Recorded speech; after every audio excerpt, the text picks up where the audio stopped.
Hey, it's Billy Corinne here, and I am joined today with Jane Kyle. Hi, Jane. How are you? I'm doing so good. Thank you so much for having me on. Yeah, thank you for joining me. So, I have the pleasure of knowing Jane in real life. um, I To see you in virtual life. know. I feel like it's been almost a year since it's got to be about a year since we've seen each other in real life. Probably, yeah, just with everything going on. Yeah, it's nuts. Yep. Definitely. So, I met you because I was just scrolling through Instagram one day when I was kind of being reacquainted with the UFO world. And, it's something I've always been interested in. But, life happens. I lost touch. And it was just let's see what's new in the UFO world. Let's see who I could follow. And I just remember the pictures you were posting. I was like, wait, that's like my town. I know where that is. And so I messaged you. I was like, hey. And I feel like less than a month later, we were having lunch. Yeah. Yeah. And we don't live in the biggest town on planet Earth. So Yeah, it's really fun to meet other people who are interested in these things, who actually definitely. are local, because really the vast majority of people that I connect with who are witnesses, who are fellow believers or researchers, they live in other parts of Texas or other parts of the country, or even other parts of the world. Hmm. So it's neat to find somebody that's actually in the neighborhood. Definitely. Yeah, it's been fun. So I'm so glad you decided to join me today. Tell us a little bit about how you got into the world of UFOs. Like what started this journey? Mhm. So I mean, I was always a curious kid, and I enjoyed movies and thinking about, I suppose, like science fiction things like aliens, but Mhm. I didn't grow up.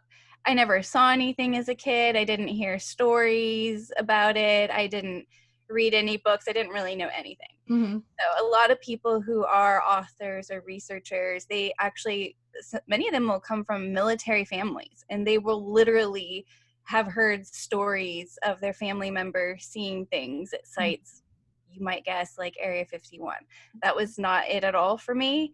Or they've seen something or experienced something, maybe their whole life. In my case, not at all. But then I met a boy right Always out of starts with a college. boy. Yeah. And he, not my now husband, um, yeah, well, very long story short. And so he, though, knew all about UFOs, aliens, had read actual hard books, not ebooks, not listened to podcasts, like actually read about this. I don't know at what age, probably as soon as he started reading, was always really into movies, but I think he's had a whole other layer behind it. Hmm. Maybe why he was into it, and now that I understand. So that, I mean, that's really what happened. I say it's like osmosis.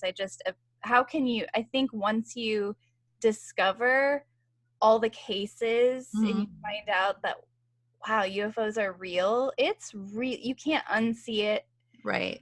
unthink it. You can't really go back. You're into it. So Definitely. Absolutely. yeah.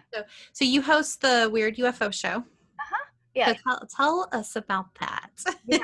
So that's my, I mean, I really enjoy, so it's like this, right? So I'll interview people. So everyone from, maybe a witness, or we have 2 interviews with comedians on the channel right now. Dave Foley, who some people who are listening may know, he's from Kids in the Hall and Newsweek. And so trying to talk to everybody. So maybe an ancient aliens expert, maybe an actor in a movie, maybe a friend, or whatever, and find out what they think about this, what they can bring to the table. And then we also mix in humor, so we'll have skits and things like that, and which you might see Glurp the Alien in an episode. You can follow him on Instagram ongoing. So that's really fun, and that just came out of, yeah, I had previously just well, not just, but done just UFO journalism, UFO reporting, and there was just so many cool people that I really selfishly just wanted to talk to and get to know. So it's a great, and we plan to do them a lot more regularly. So Awesome. Yeah, your show's a blast. oh, thank you. I'm so glad you enjoy it. It's It's just fun. it's just to be fun. Yeah, and Yeah. it is. There's times where I'm just like, how do you come up with this? It's a lot of fun. Oh, yay. I mean, that's the goal. Of course, that's great if it can help you form an opinion about something, but we're not really trying to make you think anything specific about what aliens are or what UFOs are. Right. And that's what I really appreciate about you guys. Like, you're not pushing a very specific agenda. You know, you're just like, here's the facts. This is what has presented itself. What do you think? So I definitely appreciate that. Good. Well, I'm glad to know that it doesn't come off any other way, because I think there's plenty of that, out there. Absolutely. And you're so inquisitive, and you're always just asking for everybody's feedback, and you're like, so this happens, and some people think this and some people think that, and it's just a great way to present the information. And I always feel like just the way you engage the audience and the way you talk about things is just fantastic.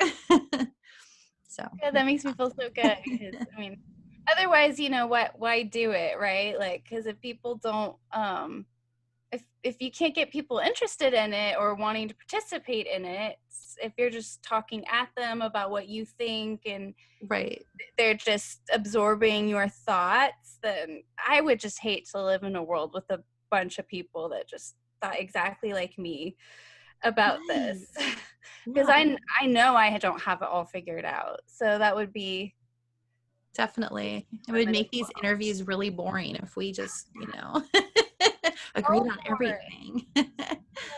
So it's funny because like I've experienced like a lot of UFO sightings in my day. Like I've seen things, and I grew up like believing from a very early age. Yeah, wow. And like, I also have an Instagram and a website thing. It's in the works of abduction research. And so my interest in it has always been more on the abduction side, like what, people's actual experiences and what that looks like. So that's really needed and important. And it's an area, I'm glad that you're focusing on that. And those who have seen things or have experienced things are the ones who need to drive that, because as best as I can do, it's hard for reporters like me who either, well, maybe we don't recall experiences. To be fair, the more I learn about this, I'm like, wow, maybe more of us have seen things than we even know, right? Right.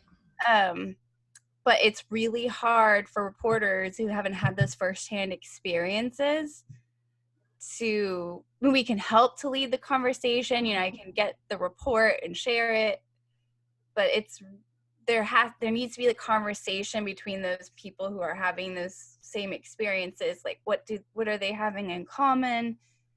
What do they think is going on? Because it's a whole, man, there's so many more questions when you get into. Oh yeah. I mean, it is just endless, like, and different theories and, different trains of thoughts with everything. And I mean, I can't even summarize it. It's just such a vast world. And you have to already, well, not have to, but let's say you don't really know much about UFOs, or you're new to the phenomenon. It can be hard to jump from, oh, there's a physical nuts and bolts craft in the sky, maybe I can believe that, to, oh, there's this humanoid, maybe gray looking alien with big black eyes that kidnapped my friend in the middle of the night and left no physical trace of evidence. Right. Like, that's a whole other, and now don't know what experiences you've read about or researched, if they are similar to that at all. But that is a common one. Yeah. Testimony that I received. And so for me, because I've been seeing those testimonies over the years, and then also read a bunch of apparently leaked files and, researched government investigations that seem to corroborate that. For me, like, okay, I don't think that these people are lying. I think these people actually remember these encounters.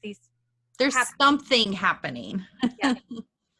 But because unlike UFO sightings that have maybe photo or video evidence, or maybe there is even some physical wreckage or something like that we could maybe put our hands on and investigate, there's typically not that physical evidence with the abduction phenomenon, which makes it extremely, I guess, scary. Mm-hmm. Like, wow, if these aliens are very good at hiding and being discreet and not getting caught. Right. And maybe there's something happening beyond the physical. Mm-hmm. Do you have any theories from? I do. So I'll try to make a long story short. So without getting into a lot of my experiences, but when I was about 14 years old, I was visiting family.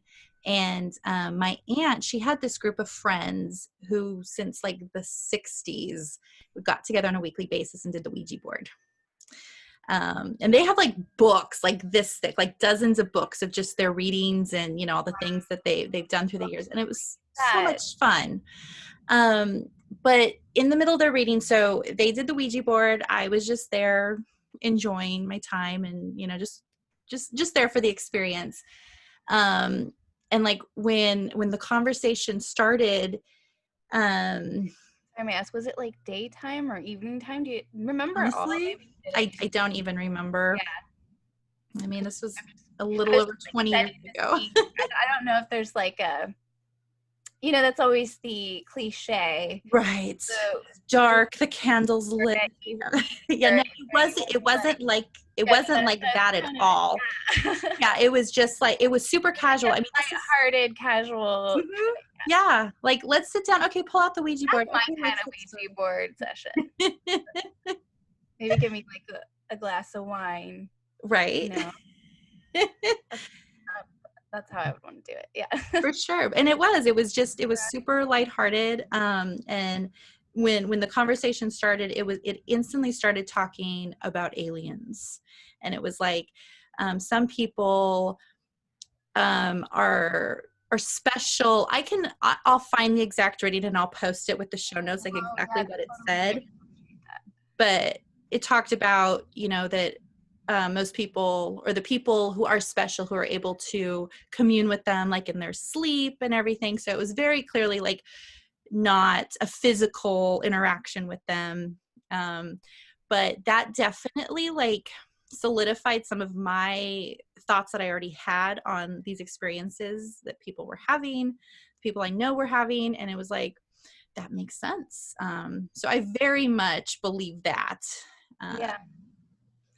Well, that's what all the evidence seems to point to, is that it's almost like a psychic experience. Mm-hmm. And there's skeptics who will say, because a lot of abductees will report essentially experiencing sleep paralysis. Yes. And there are, skeptics who will say, well, sleep paralysis is a real physical thing that can happen. And it does. Right. I think technically you are like paralyzed during certain states of sleep. And so it's kind of your brain getting mixed up. But that's beside the point. That mm-hmm. doesn't have anything to do with these people experiencing sleep paralysis and then these other common events. And I think the more logical thing to conclude, well, in the context of all the other UFO alien evidence out there, right? These aren't isolated. There's a lot more out there to this. Mm-hmm. The more logical conclusion is that maybe that sleep paralysis is being induced, as part of some induced hypnosis, right, or hypnotic state. That seems more plausible to me then all these people just happen to be having sleep paralysis and hallucinating gray aliens, which have also been physically seen around UFO crash sites and history. Right. Yeah. And one of the things that I really love studying was like, like demons of the past, angels of the past, fairies, like all of those things, those are very much connected. It was the exact same experience.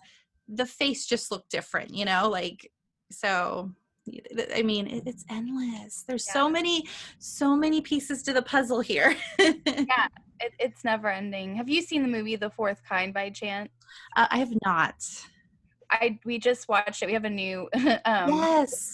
we have a new thing too called Weird Hollywood, and it's me and another UFO researcher named Jess Roki. And so we break down a movie, but then we also, it would be really fun to have you on one of these days and talk. Okay. Maybe there's some cool movies in your realm too that you could help break down. That'd be so fun. Oh, for sure. I started watching some episodes. I haven't gotten through a full one yet, but no, I've been following that journey of you guys, and it's fantastic.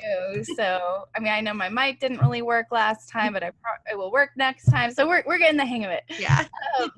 But The Fourth Kind, it's just interesting to bring this up because The Fourth Kind, I don't want to give a spoiler, but I mean, it's part of the cover, has owl theme and symbology. Yeah. Okay.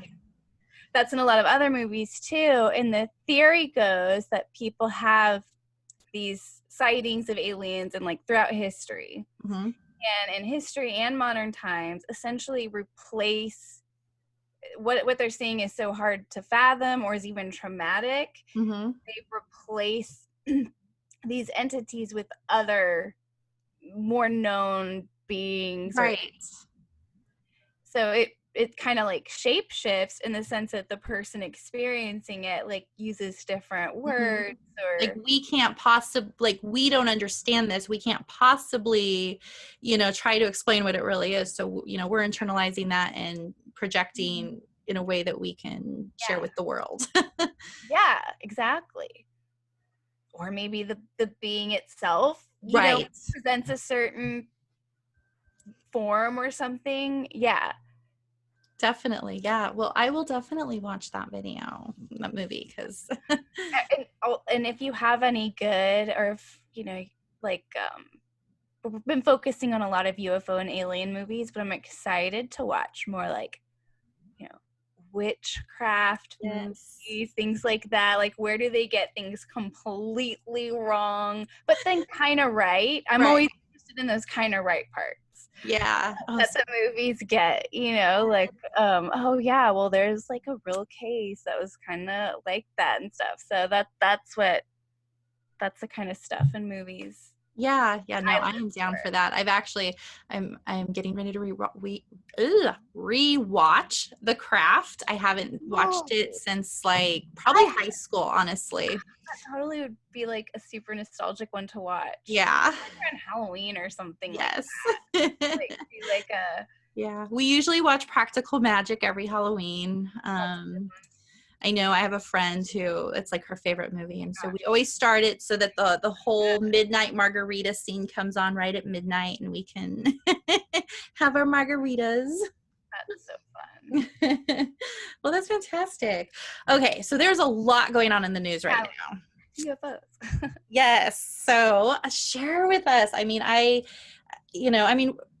we've been talking about disclosure for years, and it feels like every year it feels like, oh, maybe it's getting a little closer, maybe it's time. And there's been some big things happening right now. So for all of my audience who is not necessarily familiar with UFOs, tell us a little bit about what's happening. Yeah. So, I mean, like what you were saying, disclosure, meaning I've heard it sort of defined as essentially heads of state or agreeing that about UFO alien visitation. But I mean, that's kind of a loaded thing, but where it just wouldn't be in a question anymore that there's intelligent life essentially visiting us. However you define extraterrestrial.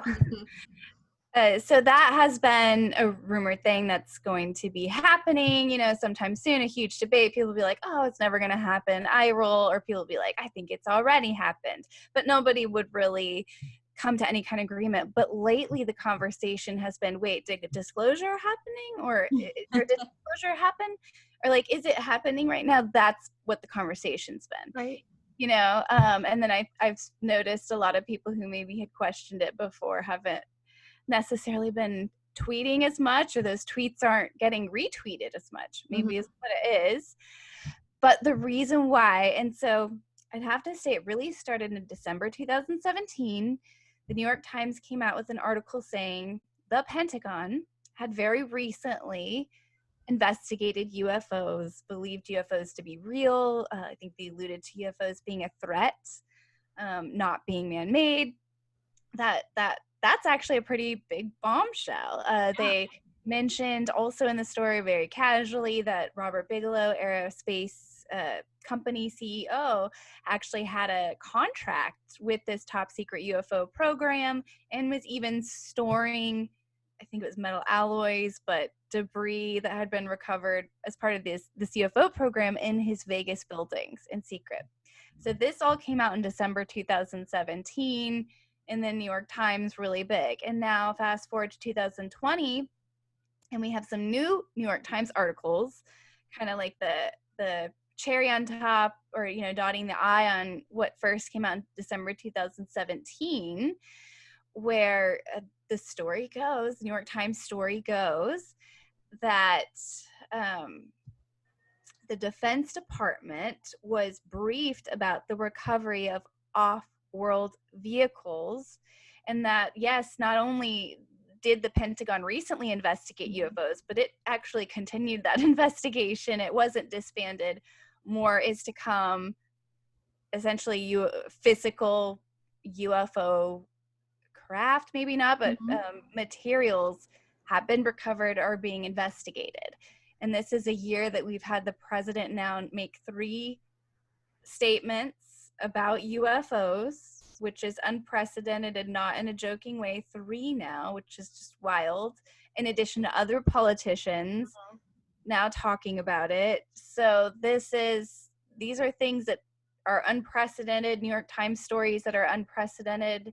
Normally when stories would come out about this, it would either be something so sensational that would be very easy to debunk in a follow-up article. Right. Or something, they maybe talk about something in the past. Maybe something related to Roswell, like, oh, we have some new evidence that maybe Roswell could have happened, maybe not, where it just leaves it in the speculative realm and it's not real today. But this is all about modern day UFOs. Right. I didn't even mention that December 2017 article, that is when those, if anybody saw them, that's when the 3 videos showing a UFO that Navy pilots witnessed, caught on film and radar, were released. So official UFO videos released by the Pentagon kind of left that whole part out. So it's been a saga. Yeah. But that's within 2 years. 2 years. Yeah, that's a lot. That's a lot. I mean, what do you feel about disclosure? Do you think we're gonna ever fully know what our government knows? Yeah. No, definitely. So definitely not. I think for me, once people are either under the impression that disclosure is happening or has happened, when we all just kind of agree on that, and maybe family and friends are at least not arguing about it, they somewhat accept that it's happening, that it's just, the questions have only just begun. Right. Like, the questions only get more numerous. The search for the truth only gets bigger. And I mean, this New York Times article is hinting at possible UFO crash retrieval, but that's it. There's no video yet. There's a lot more to come. And I don't think it would suit really the media or as far as building any kind of news story over time, or politicians or the government to just spill all the beans really at any point. Right. They might like let out a bean here, let out a bean there, and that could happen for 50, 100,000 years forever. Right. It just keeps, because it's like, okay, well, let's say we find out let's say disclosure is finding out that Roswell was real, Mm-hmm. an alien body and a ship. That seems like a really crazy thing to happen, but Mm-hmm. I think 5 years ago, people would be like, well, these stories seemed unbelievable too. So I think it's going to be probably something like that, where people are like, oh, wow, no, they didn't. They really did. Yeah. So let's say that happens. Well, first of all, you're going to have plenty of people, totally understandably, even UFO researchers saying it's fake news, saying it's deep fakes. You're going to have that. Debate will continue. And Right. Because even if they come forward, give us the evidence, show us, like, that's still not all of it. Like, there's still going to be more that we know is still going on that they haven't told so us there's about. all Like, that, and people should know, especially if you're not deep into UFO Twitter. That's a fun hashtag if you ever just want to be super confused. Talking about these crazy people. But Luis Elizondo is this intelligence officer who helps with facilitate the release of those videos of UFOs. And he stated multiple times, but I did the quotes on my website. He stated that any video that is released, a few things, it is edited for things like to protect national security, private information, but it essentially could be for anything. Right. That was to answer a question why videos are often short. Mm-hmm. So implying that they're much longer. Right. That means they could be doing some other maneuvers, some other cool things that leave the Pentagon a lot more sure that these UFOs are not man-made, that could be a threat. And that also, if the Pentagon or the government is to release a video, that means it has to have been declassified. And why that's important for people and to understand, it doesn't matter what evidence they have out there. Unless somebody goes in, files an FOIA request, a Freedom of Information request, knows what department to ask, what video to ask for, and unless some government agency wants that particular evidence to be shared in the media, it's not going to happen. Right. So those are two really important things. And he said those very specific things, and a lot of people miss that, because he also says a lot of exciting things like keep seeking the truth, and I appreciate what he's doing, and I like to have faith that it's all going to help us all learn more about what's going on. But yeah, I mean, a lot of rambling to kind of sum up that, yeah, it'll just be the beginning. For sure. Definitely. Okay. I mean, that brought up so many things. I don't even know which to tackle first. Well, and how about this? So, okay, we find out the gray alien at Roswell was real and visited. Maybe we all accept that. Okay. Was that the only alien species? Is it good? Is it bad? If the government starts answering those questions, oh yeah, they're good. Oh yeah, they're okay. Well, how do you know all these things? Right. Who's telling you? Is it other aliens telling you this? Right. And like, I mean, now you got alien fake news. Not all humans are good. I mean, like, you know, we've got humans are all alien, like bad or good, right? I tend to think that aliens are probably like humans in that they're probably just like in between and mostly well-intentioned. But it's funny, like when we start like accepting that they're aliens, how it's not like, oh, okay, now there's one alien species visiting. I mean, that is going to open up everything. Right. It's going to be Star Wars. Definitely. Oh my goodness. Gosh, I lost my train of thought. Like, I mean, there's so many. Where do we begin? Yeah. And I mean, I don't know, you know, who listening has seen a UFO or seen anything, but I will say, as even if new news stories come out about it or whatever, and you're nervous about who to trust, or, you know, is it Fox News? Is it CNN? Is it my favorite YouTuber to listen to about this? Remember that UFOs have been seen by the general public since ancient times. And that's really why we know about this, is because we are seeing it, regular folks. So I don't think even though it's interesting to read the news and important to be informed, anybody really can have their own ideas about it. Like, it's such a personal thing that we've probably all experienced throughout our life, Right. maybe without realizing it. So it doesn't have to feel too overwhelming or like, inaccessible. People can think whatever they want. Even there could be no aliens at all visiting, and it could just be humans putting on, an act like that. There's people who believe that. I think there are humans putting on an act in some sections. And Oh, for sure. I personally believe it is a real, phenomenon, though. But there seems to be so much evidence, and like you said, we can go back to ancient times. We can see what appear to be UFOs and paintings, and their art, and so many stories. Yeah, like one of my favorite shows is Ancient Aliens. Like, like it's funny. Like, if I'm ever just not feeling good or just like having a day where I just need to veg out, that's what I watch. I sit there and watch Ancient Aliens all day long. Mind candy. Yes. Oh, so if I'm new to the UFO world, I'm excited. I'm listening to you talk. I'm getting excited. What resource, what journalist, book, where can I get started? What's a good jumping off point? Such a good question. Where to get started? So for me, I give a weird answer because I specifically avoid a lot of UFO alien researchers and voices, because I literally I focus as much as I can on raw sightings. I get into my email and I do as much raw research and journalism as I possibly can. But I'm in a unique position like that.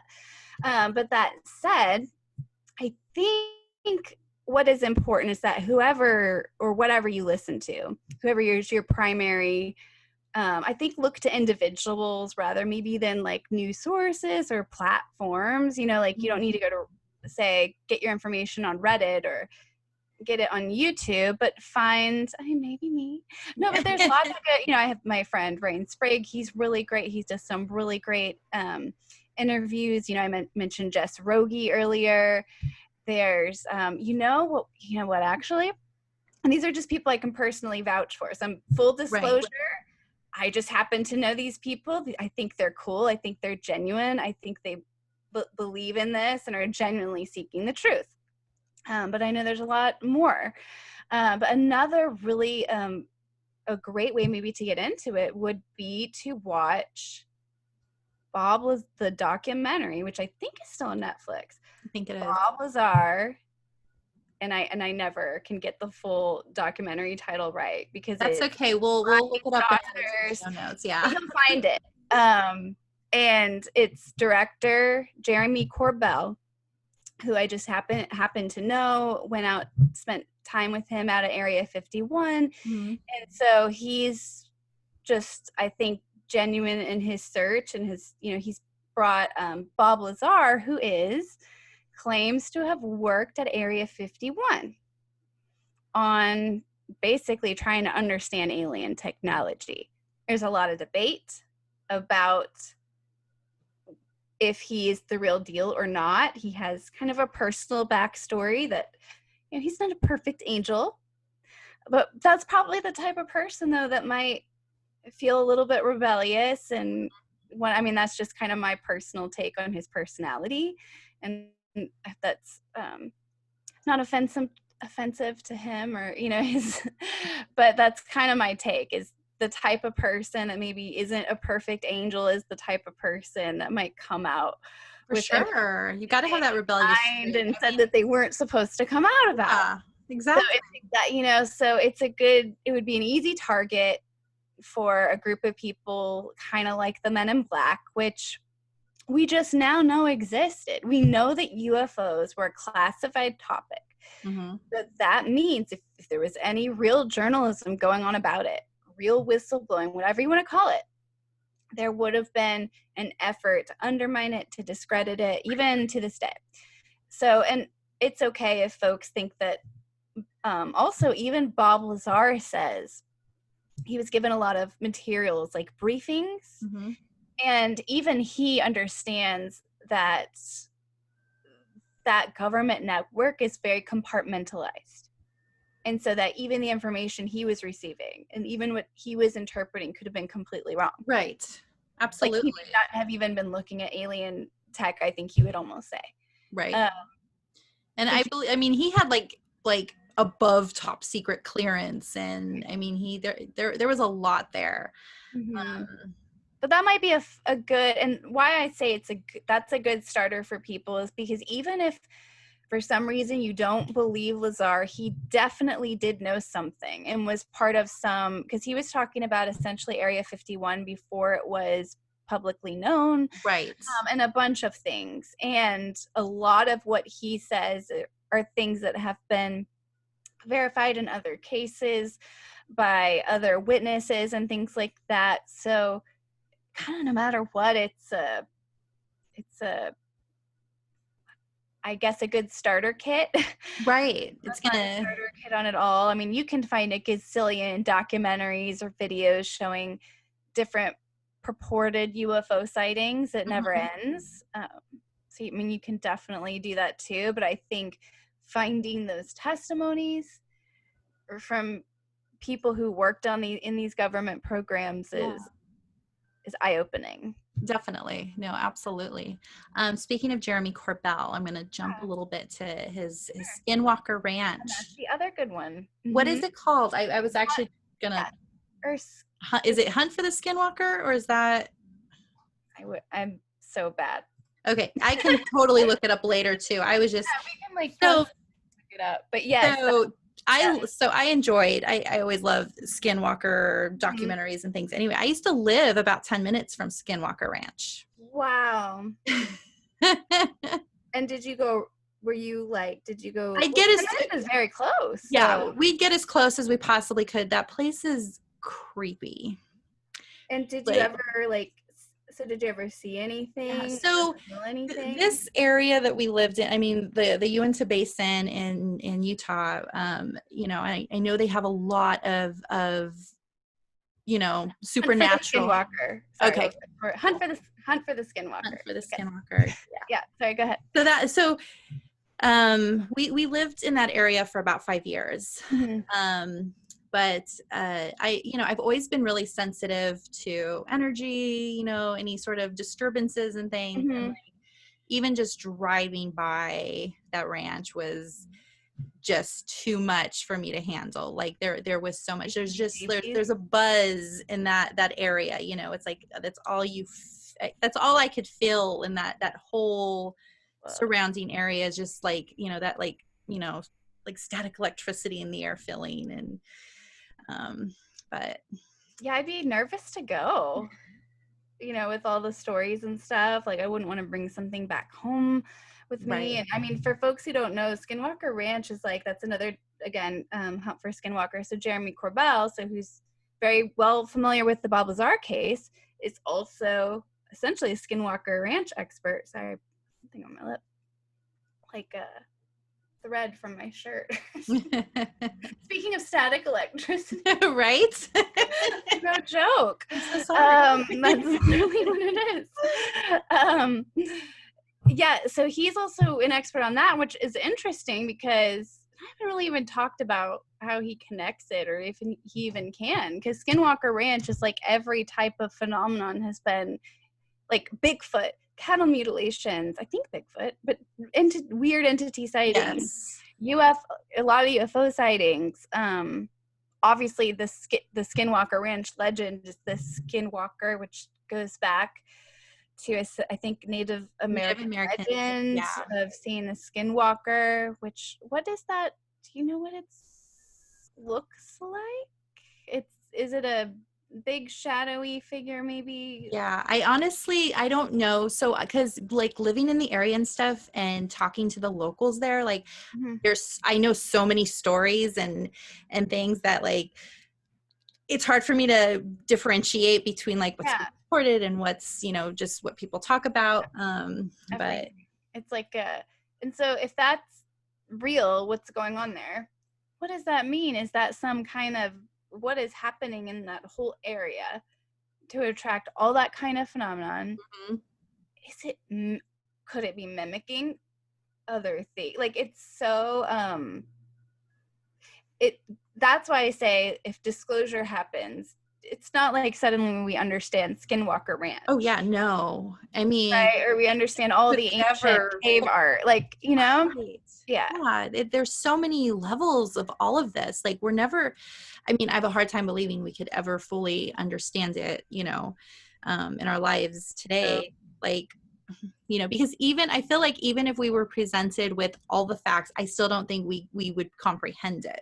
I don't think so either. Yeah, I don't, somehow our brain would shut down and it would only process like a certain percentage of it. And I Right. think that's fun. Like, I think that's part of what's fun about the human experience is you're just always curious and wanting to know more. Mm-hmm. So I think it would be boring if suddenly it was over. I have seen, it's probably mostly in fun, but I have seen UFO researchers kind of like, well, what am I going to do when disclosure happens? And I'm like, man, I'm like game on right Right. now. Yeah. Like, okay, it's time Does to, definitely doesn't end anything. I mean, there's always going to be so many questions, yeah. like what does that look like? I mean, I'm definitely of that mindset that like Roswell, the crash at Roswell kind of, was that big turn technologically for us. Like, Seems like um, it. yeah. One of my favorite stories, and I'm sorry, I don't remember names or anything. I feel like it was a Texas town. It was like in the like late 1800s, maybe even mid 1800s. Yeah, I think I probably know what you're talking about. Yeah, and I remember like there was a crash. I mean, the father and son saw it. They went out to find the wreckage. They buried an alien body. Like they, Yep. you know what I'm talking about. I Yeah, remember. yeah, that's I one of feel my like I read it. I think it was like Jim Marr's book. Yeah, he I did. He read did it. a good. There's like people can YouTube that too. There's a sure Yeah. YouTube it. Google, same company. Try to Right. make it a verb. People who YouTube it. You can search on YouTube Jim Mars, and he does a thing kind of debunking the debunking of that, because I will say this: any UFO case you go look up, you're gonna find some kind of debunking of Oh, it. of And course. that doesn't mean that it's all incorrect. It just means like understand UFOs are classified, so that's just what happens. You'll see it with every now well documented case. Like, for example, I'll just say very quickly, there were the Phoenix Lights case, which we now accept as real UFOs, maybe not aliens, but real. The mayor at the time made a joke about it, later came out and said that was part of essentially the cover up. Maybe not, didn't use those words, but admitted to it. Mm-hmm. There's another famous incident called the Rendlesham UFO in the UK, which, again, whether or not you think it was aliens or misidentification, it really did happen. It really was a UFO that was seen. That was reported falsely as a hoax by the BBC. And every time I check, the article's still up, and it's from a long time ago. So even these, and for Roswell, you will not just find one debunking. You'll find 30. Right. Well, how is that even possible? Like, why are there 30 different possible ways? So you'll see that a lot. And so you'll see that with this Aurora, Texas incident. But essentially, this was 1897, Aurora, Texas, so in the Dallas area. Folks saw a large cigar-shaped ship. It was reported at the, right away as crashing into a windmill. Later was found out to be just a very tall water pump tower. Crashed through it into the yard of Judge Proctor. Don't know his first name. Small rural western town, right? This is way before Roswell. No cameras, nothing like that, but also no drones, right? Or planes or things like Right. that. And Okay. see, that was the significance for this one. It was like, Yeah. we weren't Now, lying. Like, who could this have been? yeah. Now, the blimp was invented in 1852, Mhm. and there were really big hot air balloons. So there is that. However, that's not all of the story. Apparently, they go to the site. All the townspeople, you can find a news article talking about it. Townspeople gather, sift through the wreckage, and find a small, mangled, but like not human-looking body and then give it a Christian burial. Apparently you could visit the gravesite for a while, but since the military, the story goes, has swooped in, taken all the evidence, MUFON, the Mutual UFO Investigative Network, did go and investigate the site, but apparently they were stopped from exhuming where they believed the gravesite, the body to be. So you can go find the headstone still, but I don't think it's still in the location where the body was anymore. And if you do go to the Aurora Cemetery, though, you'll see it, the Aurora crash mentioned on that plaque as part of the history of the town. Now, so there are a lot of people in Texas who do know about that, like maybe just as tourists, not even into UFOs, because it has turned into a little tourist attraction, which that's been used to debunk it, but not well at all, in my opinion. Because at that time, during the late 1800s, there was a wave of large airship sightings that were just like this. Long cigar ships. This is unquestionable. There are even, I guess, lithographs or something. You can go find renderings of these ships. And these sightings were so prevalent that even Thomas Edison had to issue a public statement that he did not engineer these in secret. These were not hit. Kind of like, Elon Musk talking about maybe UFOs seen today. No, that is SpaceX, so that wasn't me. So these sightings are so prevalent, and not only that, but some of them were associated with landing and weird non-humans interacting with people on Earth, saying they were from Mars. Again, this is before Instagram. This is before YouTube, and this news was this was spreading all around the country.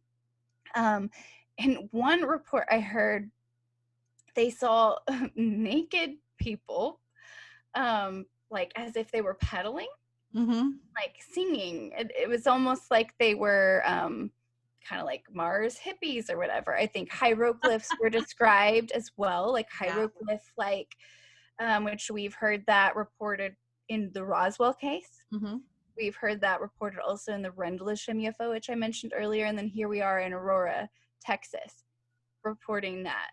So I don't think that was a hoax. I think that was similar to the other cases happening around the country. If it was a hoax, which again, I don't believe it was inspired by all of these other actual airship sightings. And in those debunkings, that was never came up as if, that journalist didn't even know about those other cases. Yeah. So it's just wild to think how long ago that was. Right. Yeah, that was a very long time ago. That's crazy. That's definitely one of my favorite stories, just because it's like, close enough to our time that, it feels, very new, but like clearly something happened. Oh, definitely. Like that entire town and like the original news articles. I feel like there was like some retraction or some things that happened. I think, as far as I know, the only thing is really just that it was originally reported as a windmill. Okay. Whereas versus it was actually just a tall tower, but like it would look like that, but without the whatever you want to call it, the windmill. And apparently they found evidence that indeed there was, it's called a sump pump, that was right there. But the thing is, it would have been knocked over immediately. So at that, you might have had one person describe it as a windmill, and then that just takes off and everybody says it crashed into a windmill. At that point, you can't, this is not, again, there were no photos. You'd have to go back to the site. You're not going to see the windmill anymore. So people are just going to be like, oh yeah, it crashed into the windmill. And then eventually it'll be like, oh, it's actually a tall tower. Yeah. So that's the biggest, but there might be other ones. Yeah. Yeah. No, that's fantastic. Awesome. Okay. So you gave us a lot of information. I hope it's not too much. Give you little things to Google, like when you're, up at night and bored, or right. Yeah. Do you have, obviously you've mentioned the people that like in real life, as far as like UFO researchers. Do you have anybody that you haven't met that you admire, you'd love to meet? Like, there were so many. Yeah. Yeah. I mean, I will say these days, as time goes on, I'm increasingly just wanting to talk to everybody I admire in every single industry, Yeah. you know, about like what they think, skeptical or not, just because it is becoming like such a, just an everyday thing, you know, every person kind of thing. But one research I've always really, really loved, and I don't know if it's because she also has curly hair or what, and I'm biased, but her name is Linda Moulton Howell, and you will see her on Ancient Aliens a lot, and she has just been there from the beginning. She always has talked to a lot of military Mm-hmm. witnesses and people who've worked on the inside. She's covered a lot of cattle mutilation, that whole darker side of the phenomenon. It's not quite like crop circles or positive encounters. And so she's done some good journalism, you could say, because she has had so many sources. Maybe some of those have been deceitful. Mm-hmm. It's right, because we know of everything going into it. So that's kind of, I wonder over the years if she's kind of decided over the years who she really thinks has the story straight. So Right. yeah, and I've kind of talked to her and almost gotten her autograph, but maybe one of these days she'll be on the Weird UFO Show, and that will be my way of meeting her. Hey, that's why you're doing this, right? You're selfish. You just want to talk to people. I'm not gonna lie, guys. It's the best perk about this whole world. That's fantastic. Meeting people. Yeah. So you do the Weird UFO Show. You have a YouTube channel. What was the other, your new movie? Yeah. So, I mean, essentially you can find it all wherever, you know, because I post about it all, but there's a Weird Hollywood podcast. If you like movies and then also like the weird real stuff behind it, that might be your thing, Weird UFO Show.